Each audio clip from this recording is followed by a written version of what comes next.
తెలుగుదేశం పార్టీని సమర్థించే మీడియా పవన్ కళ్యాణ్ని ట్రాల్ చేస్తుంది అని చెప్పేది ఎవరంటే లేదు తెలుగుదేశం వాళ్ళు జనసేన వాళ్ళు కాదు, వైఎస్ఆర్ కాంగ్రెస్ పార్టీ మీడియా. అంటే వాళ్ళ ఉద్దేశం అర్థమైంది కదా.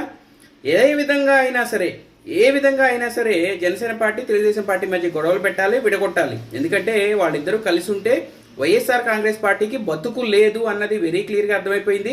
అధికారంలో ఉండి కూడా 11కు దిగజారిపోయారంటే ఇప్పుడు అధికారం పోయిన తర్వాత నెక్స్ట్ మళ్ళీ ఎన్నికల్లో జనసేన టీడీపీ కలిసి పోటీ చేస్తే 11 సంగతి పక్కన పెడితే ఆ 1 కూడా వస్తుందా అన్న పరిస్థితి అయితే ఉందన్న విషయం వాళ్ళకి కూడా వెరీ క్లారిటీగా తెలుసు.